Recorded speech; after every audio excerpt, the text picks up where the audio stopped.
Oh, what's up, guys? Sorry about that. I fell asleep there.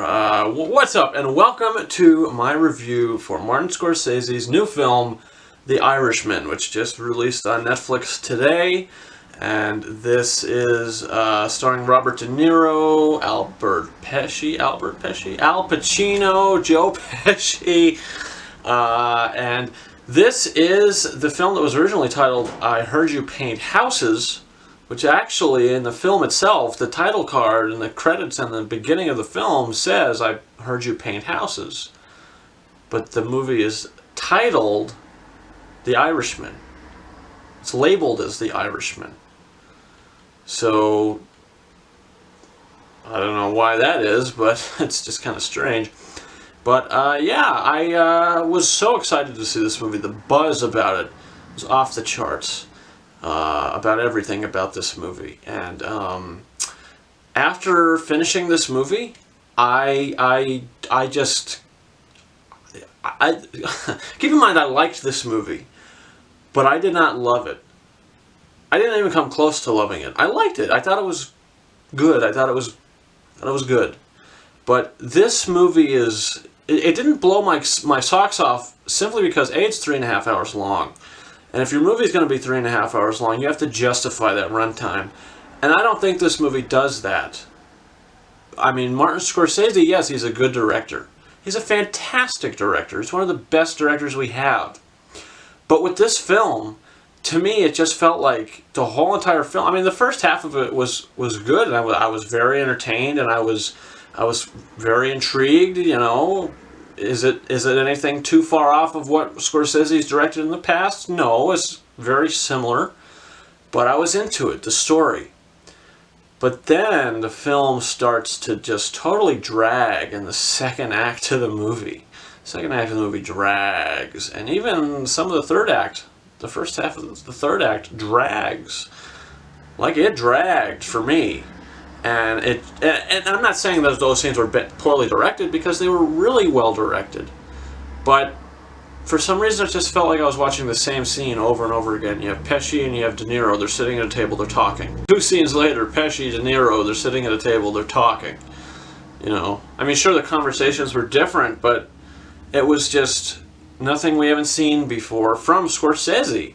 You know, and even the violent scenes in this film aren't even as good as some of the violent scenes in his previous films. I don't feel like this movie, I don't feel like he topped himself at all. I mean, and the script as well. The script here, there's no reason this movie needs to be 3.5 hours long. There's no reason. I feel like this movie would have been an excellent film if it was shaved down and, like, really tightened. Because it's just too long. You know, I get the point. You know, and by the time the movie ends, I said, I totally get it. I get it. But it really felt like I was just watching Martin Scorsese blow his big fat load all over us. Hey, I'm Martin Scorsese. I'm going to make a 3.5 hour long movie. And you're going to watch it, and you're going to like it. You know, I get it. I get it. And your movie is very well directed. But, come on now. This guy's got a big ego. And what he's saying about the Marvel films, that bugged me. I mean, it all comes into play here. Because what he's saying about those movies, and what he said about those movies, and now watching this, buddy, you're making the same stuff over and over and over again. Is it well directed? Yeah, sure, but it's the same thing.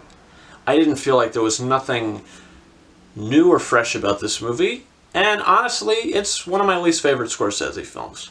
I think The Wolf of Wall Street is a far superior film, and that might even be my favorite Scorsese movie. I love that movie. I do. I'll watch a 3-hour movie. To be honest, I would have preferred that movie to be 3.5 hours long.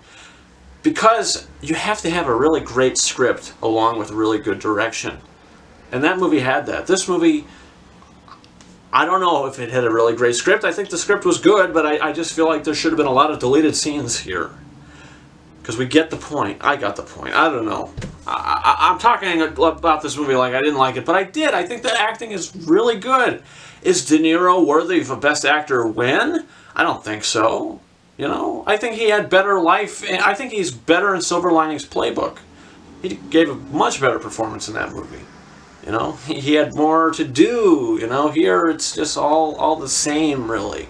He's good in the movie. Is he going to get nominated for Best Actor? Probably, you know. But I think Leonardo DiCaprio and I think Joaquin Phoenix from Once Upon a Time in Hollywood and Joker gave better performances than Robert De Niro in this movie. Joe Pesci, he's really good in the movie too. And Pacino is good too. Out of the three, I think Pesci probably is the best.